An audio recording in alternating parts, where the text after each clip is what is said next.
Upat ka-aksidente ang natala sa City of Dalisay Traffic Operations Development Authority kon City Tuda kagahapon. Naglangkob kini sa pick-up truck, mga pribadong sakyanan, motorsiklo ug taxi. Kadangog sa dalan mao'y gitumbok nga hinungdan. Ani ang report ni Femery Dumabo.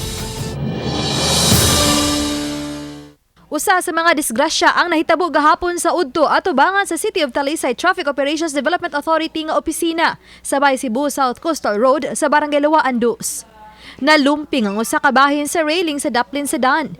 Ganihang buntag, nagpasad paghihapon ang mga buak sa bildo sa suga sa pick-up human mapasok sa kilid sedan. Gikan sa Talisay City Hall pagawas na unta ang pick-up agi sa Cebu South Coastal Road, dihang nadasmagan kini og truck nga gikargahan og mga manok. Tungod sa impact, mibangga ang truck sa laing pick-up nga miagi sa lugar na itong tungura nga gimaniho ni John Ward Ubaob. Truck na nagkarga ni og mga manok, gikan na siya og south, unya going to north. And then, dulhugon maguna ang kanang area, unya human gauwan atong panahona, unya subay sa investigasyon sa ato ang kapulisan, siya mo'y unang mibangga niya itong usa ka pick-up nga migawas diri sa City Hall.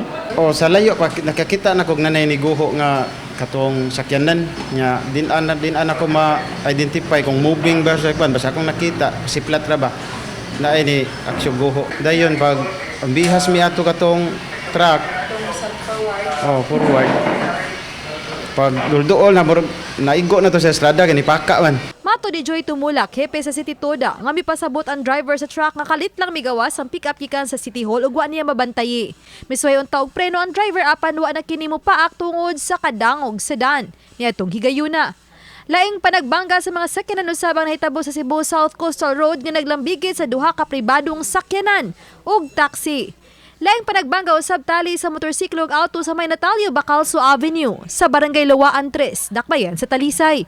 Kagabi usab, usa ka motorsiklo ang nibangga sa likod sa usa ka pribadong sakyanan. Kadangog sedan may gitumbok nga hinungdan sa mga motorista. Ato lang auhag sa ato ang mga drivers, ilabi na gyud og panahon sa ting-uwan nga di na gyud mo kumpiyansa sa pagpadagan sa ilang mga sakyanan kay bisan unsa ka kondisyon ang imong sakyanan unya dangog ang dan doon naging posibilidad nga maslide ang atong mga ligid.